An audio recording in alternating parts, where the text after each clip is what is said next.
Oh, sorry, I have to now. Sorry.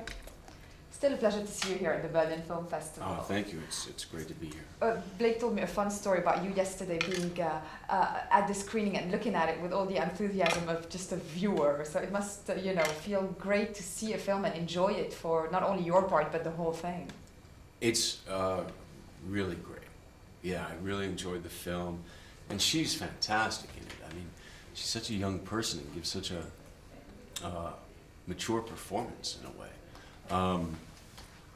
Yeah, I think the film is funny and touching, and it turned out to be everything that I hoped it could possibly be.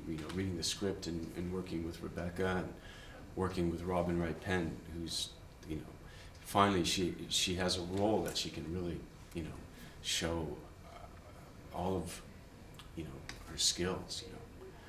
Just in terms of she's a great comedian and she's touching her soul, and she gets to play. She's great in it. Yeah, it's true, absolutely. Yeah. Well, Rebecca paid you the best compliment. She said that she watched a lot of your films, and that with you, she never knows how you're gonna. She can never expect how you're gonna portray the role. So that's, I guess, the best compliment for you being a proper actor. I hope so. I hope so. I mean, I just wanted to make her happy. That was it? Yeah, I did. I wanted to make her happy. Chris is he's a complicated role, and he has interesting responsibilities in the story. He's a friend, he's a confidant, he's intimate, but he's guileless, but he's also very closed off. He's supposed to be, off-putting, but at the same time be interesting or kind of not seductive, but what is it? Endearing. Someone that, I'm sorry, what? Endearing? Endearing, yeah, that's right, yeah. So I was like, which one am I doing? And Rebecca was great with kind of steering the course a bit, Yeah, it's true. And Robin was just like, so what else you got? Come on, what are you doing? Come on, so it's fun. Well, it comes back to the first joy of being an actor, having roles that are so challenging within a script that you just turn in terms of pages all the time. Yeah. I mean, I have a supporting role. I kind of come in and come out, but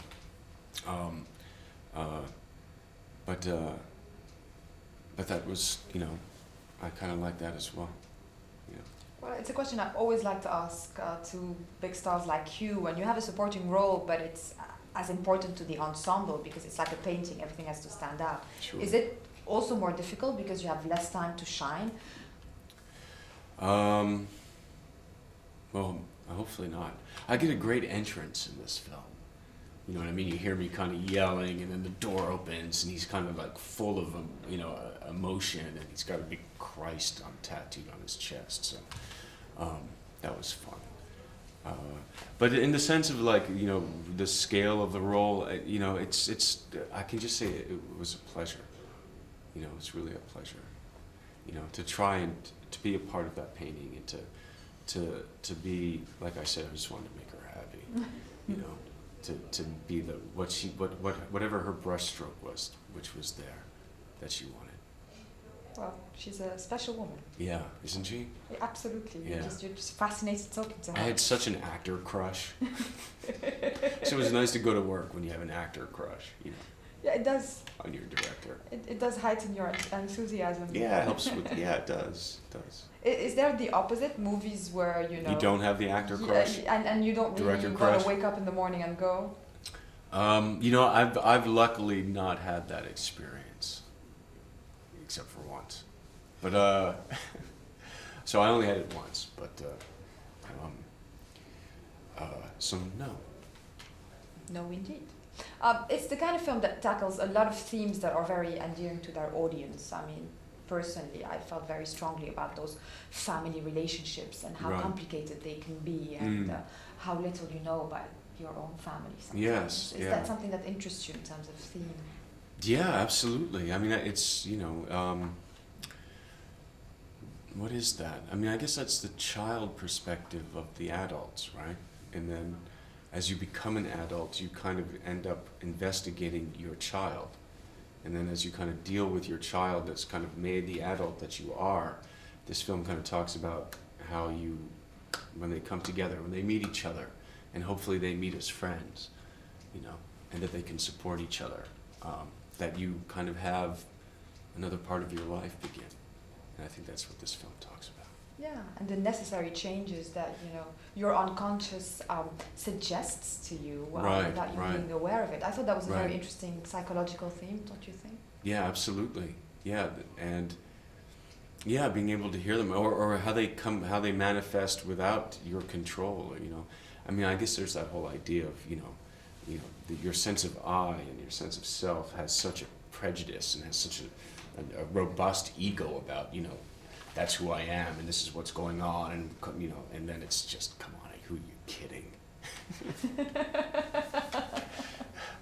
You know, it's kind of funny.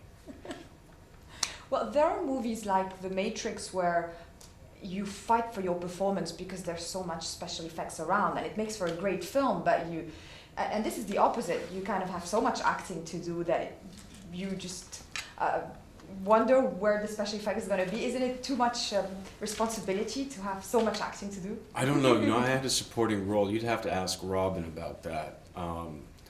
You know, I think, you know, this film offered up, I think, to all of the actors involved, just great dialogue and great situations and great scenes and great situations.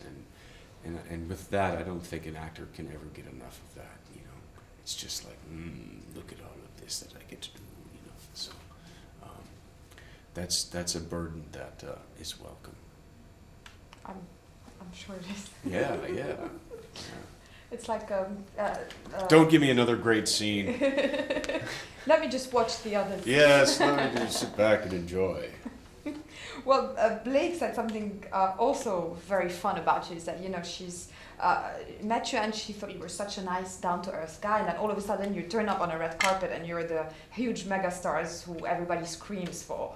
Yeah. Is it a bit schizophrenic for you as well? You know, you lead a very normal life and then all of a sudden you get all these people screaming your name. Because you're kind of shy as a celebrity. You're not one to be out there. Yeah, I guess that's true. Look at me time. Yeah. But, you know, I'm really grateful and happy when I get the chance to, you know, to be a part of a time when, you know, the work that I'm participating in gets out to the world. Yeah, I mean, it is odd sometimes, you know, when you leave your house and someone recognizes you and you become objectified in a sense. But, you know, hopefully they say nice things and, you know, you get to say hi. Yes. And last night was pretty cool. They were screaming their lungs out last night. Yeah. It was fun, you know. So I appreciate that and try to enjoy it, you know. A final question about. But it is weird. It's completely weird when you know, so sometimes someone knows your name or people want to know details of your private life and things like that. Is there a conscious way to try to control it, or you just at some point, I don't know, learn to live with it? Yeah, I guess so. Yeah, it's not so bad in that sense. You know, as long as they're not crawling over your walls and following you and doing weird stuff. But yeah, hopefully people enjoyed the work that you do. You know. Well, I've enjoyed this very much. I thought it was a great film.